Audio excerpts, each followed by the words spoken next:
호주로 가보시죠. 네, 흰색 차가 상점 문을 향해서 세게 돌진합니다. 상점 문이 박살나자 차 앞으로 사람들이 떼거리로 달려드는데요. 이 와중에 한 여성은 상점 문 앞에서 이들을 만류해보지만 이미 흥분할 대로 흥분한 이들을 막기에는 역부족이었습니다. 상점에 침입한 이들은 계산대를 훌쩍 넘어서 현금을 노리기도 했고요. 또 진열대에 있는 과자, 음료수, 심지어는 복권들까지 모두 싹 훔쳤습니다. 당초에 몇 명이 습격을 한 건지 셀 수도 없는 정도인데요. 경찰이 추산하기로는 최소 100명이 가담한 걸로 알려졌습니다. 아, 법도 없구만요, 저기는. 네, 이들은 얼굴을 가린 채 양손 가득 훔친 물건을 들고 만족스럽다는 듯이 상점 밖을 나섰습니다. 그렇게 이 도둑 군단이 휩쓸고 간 상점 안은 정말 그야말로 난장판이 된 모습인데요. 문이 찢겨나간 건 물론이고요. 물건들도 부서진 채로 바닥에 나뒹굴고 있습니다. 이날 도둑들의 습격으로 상점이 입은 재산 피해만 해도 억 원대라고 합니다. 거기에 복구를 위해 한동안 휴업을 해야 하는 상황이라서 그 피해는 더 불어날 수밖에 없는 상황입니다. 제발 잡혔다고 해주세요. 네, 경찰은 아직도 100명 중 단 한 명도 체포하지 못했습니다. 신원 파악이 어렵다는 이유에서입니다. 자, 다음은 태국으로 가보시죠.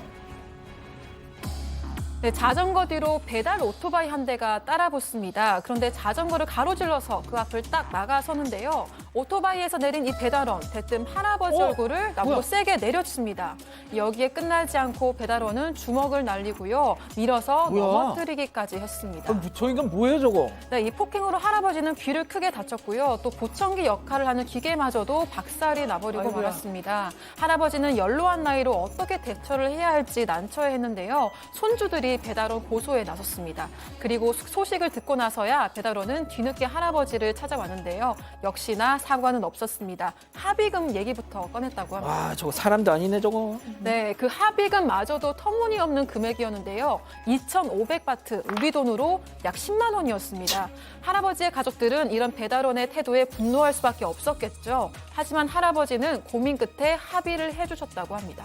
자, 저 배달원은 잘렸답니다. 다음은 최근 온라인에서 화제가 되는 영상 함께 보시죠. 자, 이곳은 법정인데요. 삐딱하게 서 있는 이 남성 재판 진행 중인데 엄숙한 분위기 속에 판사가 판결문을 읽어 내리는데 갑자기 남성이 판사를 향해서 달라듭니다. 판사 남성에게 붙잡혀 쓰러지고요. 보안관들이 달라들어서 남성 떼어내려고 애쓰는데요. 무슨 일인지 이거 영상으로 좀 보겠습니다. Based on my criminal history, like I feel that like I shouldn't be like sent to prison. Got a lot going on, sir. 3 felonies, a gross, 9 misdemeanors. I'm in a better place in my mind. I shouldn't be sent to prison.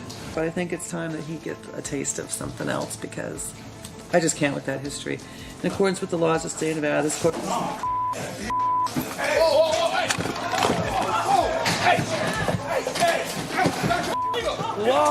난 감옥에 갈 수 없다. 선처해달라 했는데 실형을 선고받으니 화가 난다면서 판사를 덮쳐버린 겁니다. 정말 황당한 일인데요. 남성의 습격에 판사는 당연히 다쳤고요. 옆에서 뜯어말리던 보안관들도 이마가 찢어지고 어깨가 탈불되기까지 했다고 합니다. 감옥 가자. 자, 재판장 수라장으로 만든 이 남성 곧바로 구치소 수감이 됐고요. 이미 폭행, 강도까지 13개 혐의로 기소가 됐는데요. 판사 폭행까지 더해져서 더 큰 처벌 받을 것 같아요. 자, 빨리 호주로 가보시죠. 자, 한 남성이 태평하게 걷고 있습니다. 그런데 앞뒤로 경찰이 다가오자 남성 냅다 도망치기 시작합니다. 경찰들도 남성을 뒤쫓는데요. 남성은 방향을 바꿔서 경찰을 농락까지 해가면서 달립니다. 신고 있는 슬리퍼까지 벗어 던집니다. 자, 이 상황을 보고 있던 한 행인이 남성을 막아보려 했지만 잽싸게 남성이 또 피해 달아나고요. 뭐 하는 거예요, 지금? 자, 발에 불이 나게 달린 남성, 무면허로 운전대를 잡았고 하필이면 경찰의 불신 검문에 딱 걸린 거예요. 경찰은 동공지진에 온 이 남성 수상함을 느끼고 하차시켰는데 저렇게 스리슬쩍 도망을 쳤던 겁니다. 자, 호주 경찰들도 만만치 않았고요. 골목으로 도망치려는 남성 오토바이로 그냥 쿵쿵 받아버려요. 툭 들여봤습니다. 봤습니다. 결국 남성 멀리 가지 못하고요. 현장에 체포가 됐고 무면허 운전 혐의에 공무집행 강의까지 더해졌습니다. 좋습니다. 받아버렸어요.